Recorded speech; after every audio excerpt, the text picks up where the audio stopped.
the most powerful storm ever to make landfall in the Florida Panhandle. The window to evacuate is closed. I remember watching TV and thinking, if this stays on the same path, we're not going to make it and it's too late to leave. I'm originally from Seattle, Washington, and I met my husband up there. I was bartending and he was playing professional football for the Seattle Seahawks. We were having our first baby, and so we purchased a home on the Gulf Coast right outside of Destin. We had Ava, my first baby girl, and then Hurricane Michael hit 12 weeks later. Hunker down, stay indoors, stay away from windows. The wind code actually where I live is about 115 miles an hour, and Hurricane Michael was well beyond that already. The storm continued to shift and then unfortunately hit Mexico City Beach, where it was complete and total devastation and absolutely heartbreaking. The next morning when I woke up, there was a fire in me that this isn't right. I can't live from June to October every single year hoping that a storm does not come and kill me and my kids.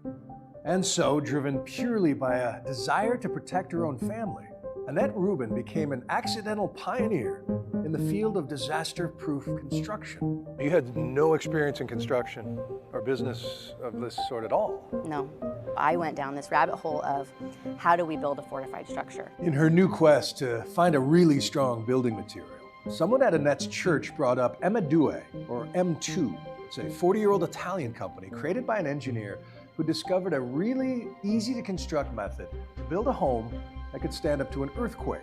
Basically came up with a styrofoam and steel mesh sandwich on concrete bread. First you make these panels any shape you want, round, straight, it could be a roof, it could be stairs, it could be a park bench, it could be an airport. And then it is covered with sprayable concrete. That's SCIP, structural concrete insulated panel, creating one monolithic structure.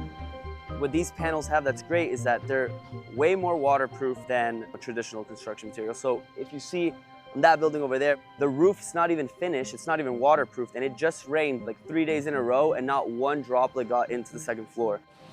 So this is the mesh machine up here, and we can do varying lengths and widths and all that. Did you ever imagine when you were moving across the country that you'd be doing this? No, definitely not. We have a 250 mile an hour wind rating. 250? Yeah, which there actually has never been a hurricane That would be a category before. 9 or something, but yeah, there's never been a hurricane that fast before. As a climate reporter / dad, I tend to measure global trends against the lifetime of my kids. And just in the 4 years since my little boy River was born, there have been over 80 separate billion-dollar disasters just in the US. As the planet overheats under a blanket of fossil fuel pollution, it is clear the way we think about shelter has to evolve. We have these huge catastrophic events and they rebuild everything the exact same way. In my mind, that's the definition of insanity, is doing the same thing over and over and hoping for different results. Our goal is to give 10% of all of our profits to disaster relief, donating homes to people who lose them in hurricanes, fires, earthquakes, any kind of natural disaster.